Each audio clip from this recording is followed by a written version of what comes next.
এই গরিবের হক এইটা আপনার সম্পদের মধ্যে জমা আছে। যদি আপনি এটা আদায় না করেন তাহলে এই সম্পদটা আপনার জন্য হারাম। এই সম্পদ যদি ভক্ষণ করেন তাহলে আপনি হারাম খাবেন। লা ইয়াদখুলুল জান্নাতা জাসাদুন গুযিয়া বিল হারাম। যেই দেহ হারাম দিয়ে গঠিত দেহ, সেই দেহ জান্নাতের মধ্যে প্রবেশ করবে না। কত কঠিন কথা। আপনার অনেক সম্পদ আছে, এখন আপনি যদি যাকাত আদায় না করেন তাহলে হারামটা মিশে যাওয়ার কারণে এইটাই আপনার জন্য জাহান্নামে যাওয়ার কারণ হবে। এইটার জন্যই জাহান্নামের আগুনে আপনাকে পুড়তে হবে, কারণ এই সম্পদটা আপনার জন্য হারাম। এটা বান্দার হক, ওই গরিব মানুষের হক। এখন এইটা যদি আপনি আদায় করে দেন তাহলে আপনার সম্পদ পবিত্র। আবার আপনার নিজের তাজকিয়াতুন নফসের জন্য এই যাকাত আদায়টা জরুরি। আপনি কি আল্লাহর নির্দেশটা মানেন কি না, নাকি মানেন না, আল্লাহ তো এটা দেখবেন। আপনি যাকাতকে এড়িয়ে যে তাকওয়াবান হওয়ার যদি স্বপ্ন দেখেন, এটা হবে না। আপনি মুত্তাকি হইতে পারবেন না যদি আপনি যাকাত আদায় না করেন। এটা গুরুত্বপূর্ণ একটা খুঁটি। যাকাত যাদের কাছ থেকে আদায় করতে বলছেন আল্লাহ রাসূল সাল্লাল্লাহু আলাইহি ওয়াসাল্লামকে, যখন সূরা তাওবার মধ্যে 103 নম্বর আয়াতে আল্লাহ নির্দেশ দিচ্ছেন, তখন ওইখানে তিনি বলছেন ওয়া তুযাক্কিহিম বিহা, এর মাধ্যমে তুমি তাদেরকে পবিত্র করবে। তার মানে যাকাত আদায় করে তুমি ওই ব্যক্তিটাকে পবিত্র করবে। যাকাত আদায় করা হচ্ছে একটা পবিত্রতার লক্ষণ। আপনি পবিত্র হচ্ছেন যাকাত আদায় করে দিয়ে। যাকাত আদায় না করলে ওই ব্যক্তিও অপবিত্র, এই মালও অপবিত্র, সে জাহান্নামের উপযোগী হয়ে যায়। অত্যন্ত ভয়ঙ্কর কথা, অত্যন্ত কঠিন কথা। এবং আমি তো একাডেমিক কথাই বলতেছি, কোরআন হাদিস থেকেই বলতেছি, এমন না যে কিচ্ছা কাহিনী আপনাদেরকে বলে শোনাচ্ছে। এগুলো আল্লাহর কথা, এগুলো রাসূলের কথা সাল্লাল্লাহু আলাইহি ওয়াসাল্লাম। যাকাত যারা আদায় করে না, আবু বকর রাদিয়াল্লাহু তাআলা আনহুর সময়ে যাকাত আদায় করতে কিছু লোকজন অস্বীকার করেছিল। তো আল্লাহর নবী আবু বকর রাদিয়াল্লাহু তাআলা আনহু তিনি বলতেছেন, যাকাত তো দূরের কথা, কেউ যদি বলে যে পশুর সাথে যে লাগাম রয়েছে, যে রশিটা রয়েছে, সেই রশিটা দিবে না, এমনও যদি কেউ মন্তব্য করে, তাহলে তার বিরুদ্ধে আমি যুদ্ধ ঘোষণা করব। চিন্তা করেন আপনি, যাকাত তো দিবে না এটা যদি অস্বীকার করে, এটা তো পরের কথা। কেউ যদি দড়িটা না দেয়, দড়িটা লাগামটা, তাহলে তার বিরুদ্ধে আমি যুদ্ধের ঘোষণা করব। এবং তিনি সেটাই করেছিলেন। যাকাত দিতেই হবে, এটা রাষ্ট্রেরও দায়িত্ব। তো যাকাত দিলে মাল কমে না, মাল পবিত্র হয়, আবার বৃদ্ধি পায়। আমরা এই দুইটা অর্থই দেখলাম। মুমিনদের একটা বৈশিষ্ট্য হচ্ছে যাকাত আদায় করা। আপনি দেখবেন সূরা মুমিনুনের মধ্যে আল্লাহ বলছেন, ওয়াল্লাযীনা হুম লিযাকাতি ফাঈলুন, যারা মুমিন তারা তাদের যাকাতগুলোকে আদায় করে, যাকাত আদায়ে তারা সক্রিয় থাকে। তাহলে আপনি যখন নিজেকে ইমানদার পরিচয় দিচ্ছেন, মুসলিম হিসেবে নিজেকে দাবি করছেন, তাহলে যাকাত আপনাকে আদায় করতে হবে। যদি যাকাত পরিমাণ সম্পদ আপনার কাছে থাকে, নিসাব পরিমাণ সম্পদ, তাহলে অবশ্যই যাকাত আদায় করতে হবে। যাকাত হচ্ছে 3 নম্বর খুঁটি। যে হাদিসটা আমি বললাম, বুনিয়াল ইসলামু আলা খামসিন শাহাদাতি আল্লা ইলাহা ইল্লাল্লাহ ওয়া আন্না মুহাম্মাদুর রাসূলুল্লাহ ওয়া ইকামিস সালাতি ওয়া ইতাইজ যাকাত। ইসলাম 5টি খুঁটির উপর প্রতিষ্ঠিত। এর মধ্যে 1 নম্বর খুঁটি হচ্ছে কালিমার সাক্ষ্য দেওয়া, 2 নম্বরে সালাত আদায় করা, ঈমান আমরা আনার পরেই 2 নম্বর দায়িত্ব, 3 নম্বর দায়িত্ব হচ্ছে যাকাত আদায় করা, 4 নম্বরে হজ, 5 নম্বরে সিয়াম। আমাদের দেশে যত বেশি সিয়াম পালনকারী আছে তত বেশি সালাত আদায়কারী নাই। আমাদের দেশে যত পরিমাণ মানুষ সম্পদশালী, রোজা রাখে, সিয়াম পালন করে, এদের মধ্যে দেখবেন যে 5%ও যাকাত দেয় না। অথচ যদি আপনি বিবেচনা করেন, গুরুত্ব বিবেচনা করেন, তাহলে 3 নম্বরে হচ্ছে জাকাত, আর 5 নম্বরে হচ্ছে সিয়াম। সিয়াম পালন করে কিন্তু জাকাত দেয় না। মুআজ বিন জাবাল রাদিয়াল্লাহু তাআলা আনহুকে পাঠালেন ইয়েমেনে। আল্লাহ রাসূল সাল্লাল্লাহু আলাইহি সাল্লাম, বুখারী 1395 নম্বর হাদিসে এসেছে, পাঠালেন, বলছে মুআজ তুমি ওইখানে গিয়ে যে দাওয়াতি কাজ করবে, তাকে পাঠিয়েছেন কিন্তু জাকাত আদায়ের জন্য। হাদিসের শেষের মধ্যে আসছে তার উদ্দেশ্য ছিল জাকাত কালেকশন করা, কিন্তু তিনি বলতেছেন গিয়ে দেখবা ওইখানে গিয়ে আমার বাণী মানে আল্লাহর বাণীগুলো পৌঁছে দিবা, আমি যে দাওয়াত দিই সেই দাওয়াতটা দিবা, কালিমার দাওয়াত দিবা। আগে গিয়ে বলবা না যে জাকাত দাও জাকাত দাও, এরকম না। আগে কালিমার দাওয়াত দিবা, এরপরে দেখবা তাদের অ্যাকশান কি। তারা যদি মনে প্রাণে কালিমাকে গ্রহণ করে, তারা যদি ঈমান আনে, মুসলমান হয়, তুমি এটা বুঝতে পারো, এরপরে তাদেরকে নামাজের দাওয়াত দিবা, সালাতের দাওয়াত দিবা। যদি দেখো যে তারা সালাত আদায় করে, এরকম যদি হয়, সালাতকে তারা গ্রহণ করেছে, তারা আদায় করে, এরপরে তুমি জাকাতের কথা বলবা।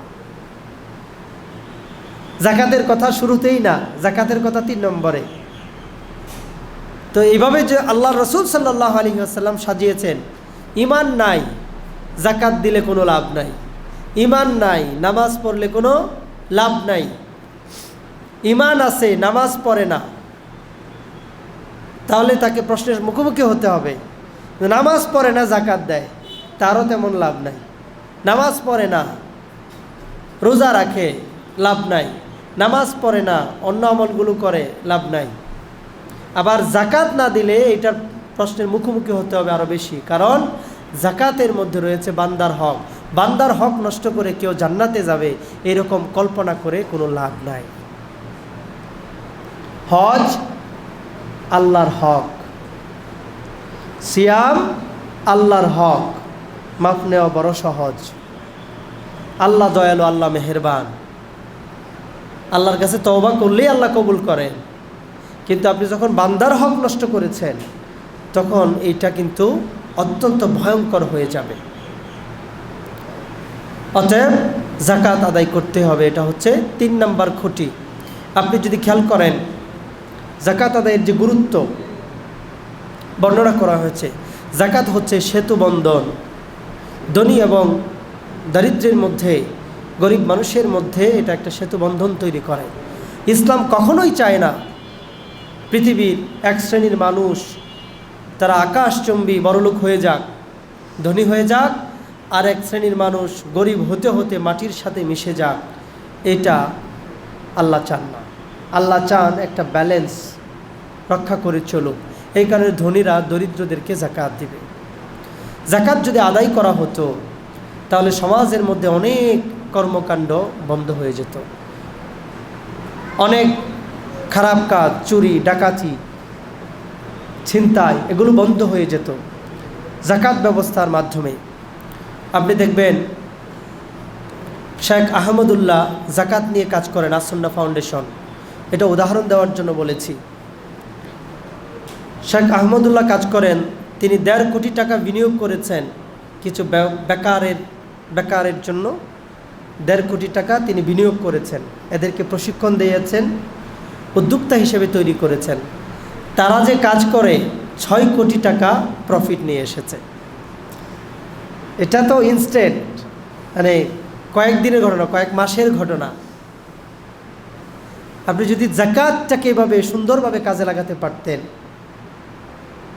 তাহলে দেখতেন যে কিভাবে হুড় করে বাংলাদেশ উপরে উঠে যায়, বাংলাদেশ ধনী হয়ে যায়, কোনো বেকারত্বের কোনো সমস্যাই থাকবে না। বাংলাদেশে যে পরিমাণ টাকা জাকাত ওঠে, পৃথিবীতে যে পরিমাণ টাকা জাকাত ওঠে, মুসলমানদের মধ্যে এগুলো ডিস্ট্রিবিউশন করে দিলে $600 বিলিয়ন, সারা পৃথিবীর জাকাত $600 বিলিয়ন। বাংলাদেশের ঋণ কত? বাংলাদেশের ঋণ কত আপনি চিন্তা করেন। $600 বিলিয়ন পৃথিবী থেকে জাকাত উঠবে যদি জাকাত সারা পৃথিবীতে কালেকশন করে। বাংলাদেশের জাকাতই বাংলাদেশের জন্য যথেষ্ট হবে যদি সবাই সঠিকভাবে জাকাত দেয়। আপনার কি চক্ষু শীতল হবে না যে আপনার এলাকার মধ্যে, আপনার দেশের মধ্যে কোনো গরিব মানুষ নাই? মুসলমান হিসেবে যদি আপনি এটা না চান, আর কি আপনার কাছ থেকে আশা করবে জাতি? যে বাংলাদেশে কোনো গরিব নাই, কোনো মানুষ না খেয়ে থাকে না, কোনো মানুষ অশান্তিতে থাকে না, সবাই সুন্দরভাবে চলে, এটাই তো মুসলমানদের হওয়া উচিত। এই কারণে আপনাকে যাকাত দিতে হবে। যাকাত দিলে এই কাজগুলো করা সম্ভব হইতো। আপনি দেখেন, ইসলাম যাকাত ভিত্তিক অর্থনীতিকে প্রমোট করে, সুদ ভিত্তিক অর্থনীতিকে নিষেধ করে। যাকাত দিলে সুদ থেকে কিছু ভাই মুক্ত হবে। ঋণগ্রস্ত যারা সুদে টাকা নিয়ে আসে, যদি আপনি যাকাত দিতেন তাহলে এদের আর সুদ খাওয়া লাগতো না, এরা একটা বড় গুনাহ থেকে বেঁচে যেত। এই কালচারটা থেকে বের হয়ে আসা উচিত। আপনার নিজের অর্থনীতির চাকাটাও সমৃদ্ধ হতো। একা একা বড়লোক হওয়ার স্বপ্ন না দেখে আশেপাশের সবাইকে নিয়ে যদি আপনি সচ্ছল হওয়ার চেষ্টা করেন, চিন্তা করেন, এটা আরও বেশি উদার মনের পরিচয়। এভাবে চিন্তা করা উচিত আমাদের। দেখবেন, যাকাত যারা দেয় না এদের শাস্তি কি? যাকাত যারা দেয় না তাদের শাস্তি কি? কয়েকটা শাস্তির ব্যাপারে আসছে। একটা বিষয় হচ্ছে যারা সম্পদকে পুঞ্জীভূত করে রাখে। সূরা আলে ইমরানের মধ্যে 180 নম্বর আয়াতে আল্লাহ বলতেছেন, ওয়ালা ইয়াহসাবান্নাল্লাযীনা, যে এরা যেন মনে না করে যেই সম্পদ আল্লাহ তাদেরকে দিয়েছেন সেটা যদি আল্লাহর রাস্তায় ব্যয় না করে এটা তাদের জন্য কল্যাণকর। ওয়ালা ইয়াহসাবান্নাল্লাযীনা ইয়াবখালুনা বিমা আতাহুমুল্লাহু মিন ফাদলিহি হুয়া খায়রুল লাহুম বাল হুয়া শাররুল লাহুম। এরা যেন মনে না করে যেই ফজিলত, যেই অনুগ্রহ আল্লাহ তাদেরকে দিয়েছেন, এই ব্যাপারে কৃপণতা করলে এটা তাদের জন্য কল্যাণকর হবে, এটা যেন মনে না করে, বরং এটা হচ্ছে অকল্যাণকর। এটা অকল্যাণকর। সম্পদ যদি আপনি কৃপণতা করেন, সম্পদের ব্যাপারে আল্লাহর রাস্তায় দান না করেন, যাকাত না দেন, সদাকা না দেন, আর মনে করেন যে এটা আপনার জন্য কল্যাণকর হবে, এটা কল্যাণকর নয়। আল্লাহ বললেন এটা অকল্যাণকর, এটা আপনার জন্য ক্ষতিকর। তো আপনি তো আল্লাহর থেকে বেশি বুঝলে হবে না, তাহলে তো আপনার জীবন ধ্বংস হয়ে যাবে। আল্লাহ বললেন যে এরা যেন ধারণা না করে যে এটা তাদের জন্য কল্যাণকর হবে, যদি তারা সম্পদের ব্যাপারে কৃপণতা করে। না, এটা কল্যাণকর নয়, বরং এটা হচ্ছে ক্ষতিকর। বুখারীর হাদিসের মধ্যে এসেছে 1403 নম্বর হাদিস, আল্লাহর নবী সাল্লাল্লাহু আলাইহি সাল্লাম বলতেছেন যে কিয়ামতের মাঠে যারা যাকাত দেয় না তারা যখন উপস্থিত হবে, তাদের যে সম্পদ, এই সম্পদকে একটা সাপের আকৃতি দেওয়া হবে, টাকমাতার সাপ, ভয়ঙ্কর এক সাপের আকৃতি দেওয়া হবে এই সম্পদকে, এবং এটা তার গলার মধ্যে পেঁচিয়ে দেওয়া হবে। এইটা দিয়ে সে তার এই চোয়ালগুলোতে, কপালে, গালে, এগুলোতে সে বারবার ধ্বংসন করতে থাকবে এই সম্পদ, এবং বলতে থাকবে, আমি তোমার সম্পদ যেই সম্পদের যাকাত তুমি আদায় করনি, আমি তোমার সম্পদ যেই সম্পদের যাকাত তুমি আদায় করো নাই। এভাবে করে ওই সাপ কামড়াতে থাকবে। আল্লাহর নবী সাল্লাল্লাহু আলাইহি ওয়াসাল্লাম বলেছেন, হাদিস তো সহিহ আল বুখারীর। তাহলে যাকাত যদি কেউ আদায় না করে তার জন্য এই শাস্তি অপেক্ষা করছে। ইবনে মাজার মধ্যে একটা হাদিস এসেছে, 4019 নম্বর হাদিস। আল্লাহ নবী সাল্লাল্লাহু আলাইহি ওয়াসাল্লাম বলতেছেন, 5টা বিষয়ে আমার উম্মত পরীক্ষার মুখোমুখি হবে, তবে আমি আল্লাহর কাছে দোয়া করেছি যাতে এই পরীক্ষার মুখোমুখি না করা হয়। যদি অশ্লীলতা কোনো সমাজের মধ্যে বেড়ে যায় তাহলে প্লেগ রোগ দিবে, আরও এমন অচেনা অজানা রোগ দিবে যেই রোগ তাদের পূর্বপুরুষেরা দেখে নাই, মহামারী আকার ধারণ করবে যদি অশ্লীলতা বেড়ে যায়। কোনো জাতি যদি ওজনে কম দেয় তাহলে দুর্ভিক্ষ দেখা দিবে, পণ্যে ভেজাল দিলে, ওজনে কম দিলে দুর্ভিক্ষ দেখা দিবে। এরপরে কোনো এলাকার মানুষ যদি, কোনো দেশের মানুষ, ভূখণ্ডের মানুষ যদি যাকাত আদায় না করে তাহলে আল্লাহ তাআলা অনাবৃষ্টি দিবেন, বৃষ্টি বন্ধ করে দিবেন। আল্লাহ এই কারণে দেন এখানে যেহেতু পশু পাখিরা থাকে, অবলা প্রাণীরা থাকে, এই কারণে আল্লাহ বৃষ্টি দেন। না হলে আল্লাহ চিরতরে বৃষ্টি বন্ধ করে দিতেন যদি কোনো এলাকার মানুষ যাকাত না দেয়। কি ভয়ঙ্কর কথা! আল্লাহর সাথে দেওয়া ওয়াদা যদি কোনো দেশের শাসক যদি না রাখে, বন্ধ করে দেয়, তাহলে বিজাতীয় শক্তিদেরকে তাদের উপর চড়াও করান, বিজাতীয়রা তাদের উপর প্রভাব বিস্তার করে।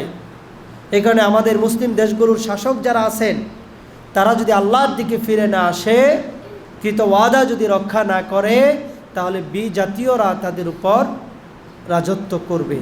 গোটা পৃথিবীতে আমরা এই চিত্রটা এখন দেখি। এরা নিজেরা আল্লাহর সাথে কৃত ওয়াদা রাখে না। কোনো শাসক যদি কোরআন দিয়া শাসন না করে, তাহলে আল্লাহ তাআলা নিজেদের মধ্যে দ্বন্দ্ব লাগিয়ে দেন। মুসলমান মুসলমানকে মারে, মুসলমানের মধ্যে রাজনৈতিক 10-12টা দল একটা আরেকটাকে কোপায়, একটা আরেকটাকে বঞ্চিত করে। এটার কারণ হচ্ছে কোরআন দিয়া শাসন না করা।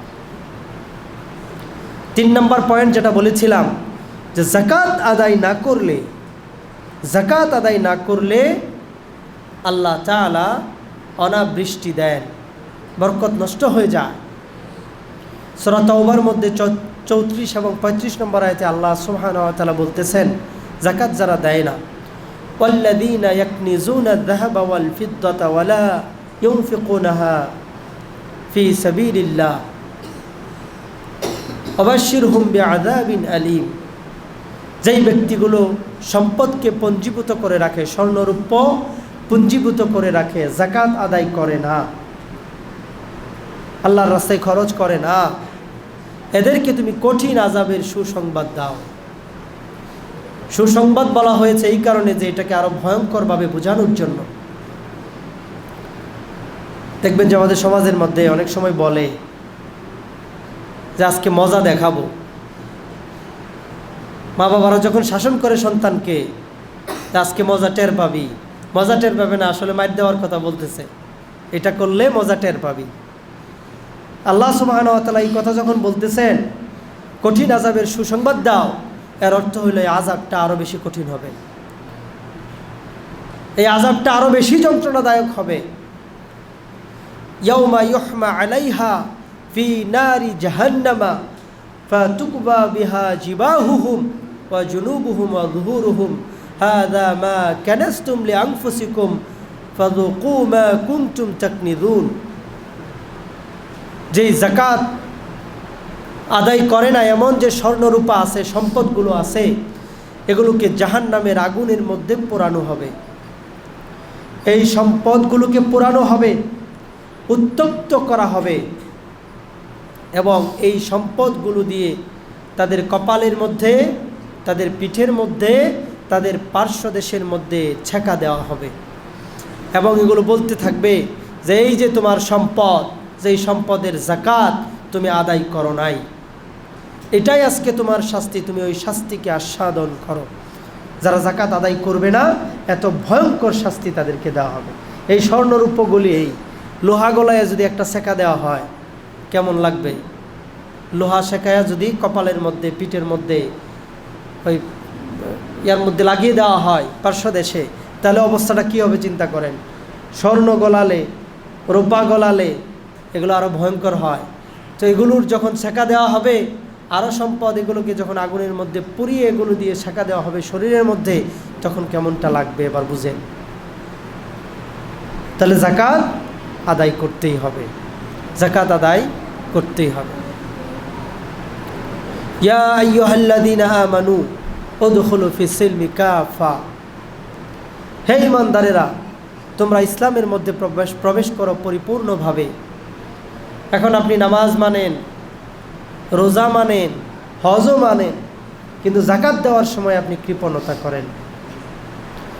ওয়াইলুল লিকুল্লি হুমাযাতিল লুমাযা আল্লাযী জামাআ মালান ওয়া আদ্দাদা ইয়াহসাবু আন্না মালাহু আখলাদা কাল্লা লায়ুনবাযান্না ফিল হুতামা ওয়া মা আদরাকা মাল হুতামা নারুল্লাহিল মুওকাদাতুল্লাতী তাত্তালিউ আলাল আফইদা। দুর্ভোগ হচ্ছে তাদের জন্য যারা সামনে এবং পেছনে নিন্দা করে এবং তারা তাদের সম্পদকে পুঞ্জীবিত করে রাখে, জমা করে রাখে এবং মনে করে যে এটা তাকে চিরস্থায়ী করে রাখবে, এটা তার পাওয়ার প্রতিপত্তি বাড়াবে। কখনো নয়, তাকে চূর্ণ বিচূর্ণকারী আগুনের মধ্যে নিক্ষেপ করা হবে, হোতামা নামক জাহান্নাম। আপনি কি জানেন হোতামাটা কি? এটা হচ্ছে আল্লাহর এমন আগুন, এটা হচ্ছে আল্লাহর আগুন যেটা তার কলিজাটাকে সবার আগে জ্বালিয়ে দিবে এবং তাকে আটকে রেখে বেঁধে রেখে শাস্তির মুখোমুখি করা হবে। তার সম্পদ যে আপনি জমা করে রাখবেন, এই সম্পদ আপনার জন্য কষ্টের কারণ হবে। অতএব যাকাত আসলে কোনো ধরনের কার্পণ্য করবেন না। আল্লাহ যে কোন দিক দিয়ে আপনাকে দিবেন এটা আপনি বুঝতেই পারবেন না। রিজিক নির্ধারিত, এর বেশি আপনি খাইতেও পারবেন না। আপনার যেটা ভোগ করার কথা, যেটা খাওয়ার কথা, এর বাইরে আপনি খাইতে পারবেন না। অতএব নিজেকে বিপদের মধ্যে ফেলবেন না। অনেক লোকজন মনে করে যে আমি মারা গেলে আমার সন্তান দান করবে। তো আপনার বাবা মারা যাওয়ার সময় আপনি কত দান করেছেন? বোকামিপূর্ণ কাজ এটা। যেই সম্পদ আপনার নিজের অর্জিত উপার্জিত সম্পদ আপনি আদায় করতে পারেন না, আপনি নিজেরটা নিজে ব্যয় করতে পারেন, আপনি মারা গেলে সন্তান আপনার পক্ষ থেকে আদায় করবে, এটা কিভাবে আপনি চিন্তা করেন? নিজে বেঁচে থাকতে থাকতে যাকাত পরিশোধ করুন, আল্লাহর রাস্তায় ব্যয় করুন, কাজে লাগবে ইনশাআল্লাহ। এই যাকাতটা এত বেশি গুরুত্বপূর্ণ, এই গুরুত্বপূর্ণ দায়িত্বটা আল্লাহ সুবহানাহু ওয়া তাআলা গুরুত্বপূর্ণ ব্যক্তিদেরকে দিয়েছেন। গুরুত্বপূর্ণ ব্যক্তি মানে কি? রাষ্ট্রীয় প্রধান যিনি, আল্লাযীনা ইম্মাক্কান্নাহুম ফিল আরদি আকামুস সালাত ওয়া আতাউজ যাকাত। আমি যদি কাউকে রাষ্ট্র ক্ষমতায় বসাই তাহলে তার এক নাম্বার কাজ হচ্ছে, শুধু ইমানদার হয়, মুসলমান হয়, তার এক নাম্বার কাজ হচ্ছে নামাজ প্রতিষ্ঠা করা, 2 নাম্বার হচ্ছে যাকাত আদায় করা। যাকাত আদায় করবে। আলহামদুলিল্লাহ বাংলাদেশ সরকার একটা উদ্যোগ নিয়েছে, আলেম ওলামাদেরকে ডেকে টিম গঠন করেছে যাকাতের ব্যাপারে, কিভাবে কাজে লাগানো যায় করছে। আমাদের উচিত তাদেরকে সহযোগিতা করা, তাদের জন্য দোয়া করা। যাকাত আদায় করতে হবে, এটার জন্য একটা অথরিটি লাগে। সূরা তাওবার মধ্যে 103 নম্বর আয়াতে আল্লাহ বললেন, খুদ মিন আমওয়ালিকুম সাদাকাতান তুতাহিরুহুম ওয়া তুযাক্কিহিম বিহা। আল্লাহ বললেন তাদের কাছ থেকে তুমি মাল যাকাতটা গ্রহণ করো এবং এর মাধ্যমে তুমি তাকে পবিত্র করো এবং তাদের জন্য দোয়া করো। আল্লাহ রাসূল সাল্লাল্লাহু আলাইহি ওয়াসাল্লাম যাকাত যারা দিবে তাদের জন্য তিনি যে দোয়া করেছিলেন, এই দোয়া কিয়ামত পর্যন্ত থাকবে। আপনি যাকাত আদায় করেছেন, এটার অর্থ হচ্ছে আল্লাহ রাসূল সাল্লাল্লাহু আলাইহি ওয়াসাল্লাম যে দোয়া আপনার জন্য করেছেন, এই দোয়া আপনার জন্য প্রযোজ্য হবে।